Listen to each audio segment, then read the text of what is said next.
600 years ago, China owned the ocean. They had ships 5 times the size of anything in Europe and a commander named Zheng He, who made the world tremble. Then suddenly they burned the fleet and retreated behind their walls. 4 centuries history books called it a mistake. But today the fleet has returned. If you want to understand why China is building artificial islands in the South China, so you have to stop looking at modern maps and start looking at ancient ghosts. Beijing isn't just claiming territory, they are finishing a mission that was interrupted in the year 1433. They are following a blueprint that predates the United States by 4 centuries. This isn't about fishing rights or oil. This is about a deep historical wound and a plan to ensure that this time the treasure fleet never comes home. The world thinks this is a new conflict. The truth is much more terrifying. This is a 600-year-old revenge story finally reaching its climax.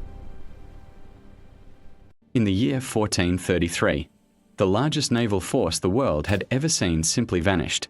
Admiral Zheng He had led 7 epic voyages, reaching as far as Africa and the Red Sea. His ships, the legendary treasure junks, were floating cities, so large they made the later ships of Christopher Columbus look like tiny toys. China didn't just discover the world, they dominated it.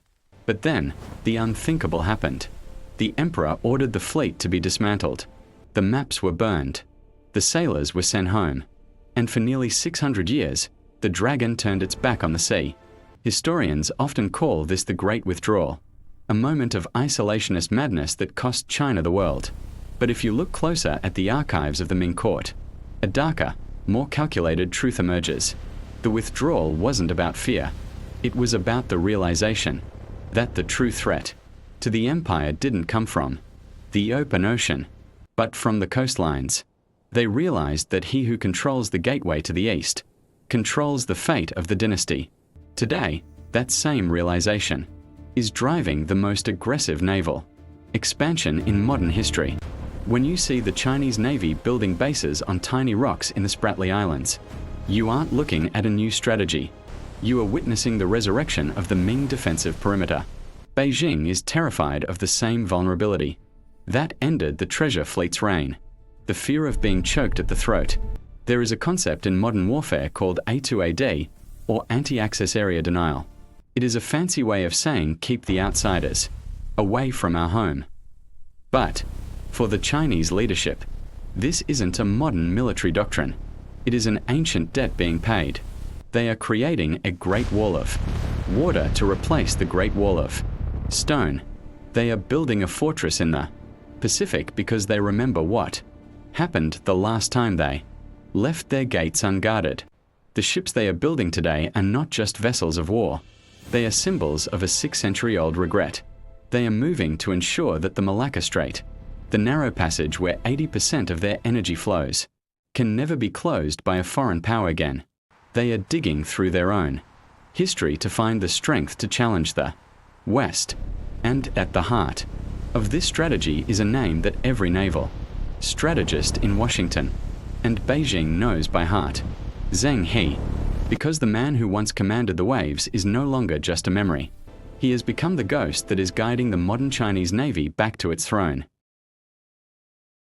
While the world watches China's ships in the Pacific, the true heart of the empire remains underground, locked behind a door that no modern scientist dares to open. In the year 1974, a group of farmers digging a well stumbled upon the Terracotta Army, 8,000 clay soldiers, each with a unique face, standing in silent formation for 2 millennia. But these soldiers are merely the sentries. They are guarding a secret so volatile that the Chinese government has officially banned its excavation. This is the tomb of Qin Shi Huang, the man who first unified China and the architect of the imperial soul.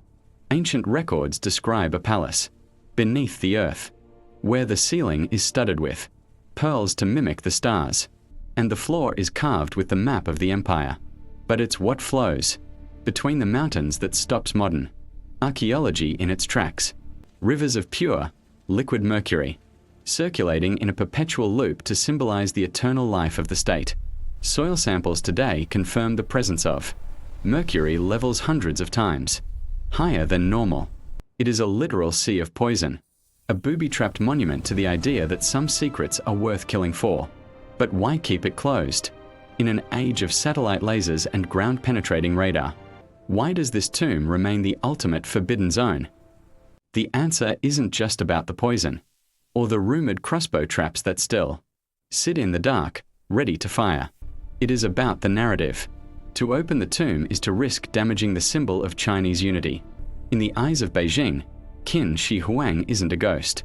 He is the foundation. He is the one who taught China that order is more precious than gold, and that a single, central authority is the only thing standing between civilization and chaos. This is the internal geopolitics of the dragon. Just as they build a great wall of water to protect their borders, they maintain a great wall of silence around their origin. The tomb is a psychological fortress. By keeping it unopened, it remains a legend of infinite power rather than a pile of bones. Every modern surveillance camera in Beijing and every social credit score is a digital descendant of Qin Shi Huang's legalist philosophy. They aren't just protecting a dead king. They are protecting the idea that the state is eternal, and that the individual is merely a piece of clay in a much larger army. The mercury continues to flow in the dark, a toxic reminder that in China, the past doesn't just haunt the present, it dictates it. The ghost in the ocean and the poison in the earth are not separate stories. They are the two halves of a single, terrifying vision. China is no longer playing by the rules of the 20th century. They are playing a game that spans millennia. By reclaiming the sea, they secure their future. By guarding the tomb, they preserve their past. Together, these forces create a superpower that doesn't just want to participate in the world. It wants to redefine it. Look at the map again. The artificial islands, the deep seaports in Africa, the satellites circling the globe. It is a digital Silk Road designed to ensure that China can never be isolated again. But this expansion isn't fueled by a desire for Western style, democracy or global cooperation. It is fueled by the lessons of the Qin and the Ming. They learned that the world is a place of predators, and that the only way to survive is to become the ultimate guardian of your own borders, both physical and psychological. We are witnessing the birth of a new kind of empire, one that uses facial recognition to enforce ancient legalism, and hypersonic missiles to protect ancient trade routes. The mercury still flows beneath the soil of Lebanon, and the steel ships still patrol the waters of the Pacific. They are waiting for the moment when the century of humiliation is finally erased from the history books. The question is no longer when will China rise? The question is what happens to a world that isn't prepared for a superpower that thinks in centuries, not election cycles. The dragon has spent 600 years in hibernation, learning from its scars and sharpening its claws. The gates are open, the fleet is out, and the tomb remains a silent promise that the center will always hold. The past is no longer behind them. It is leading the way.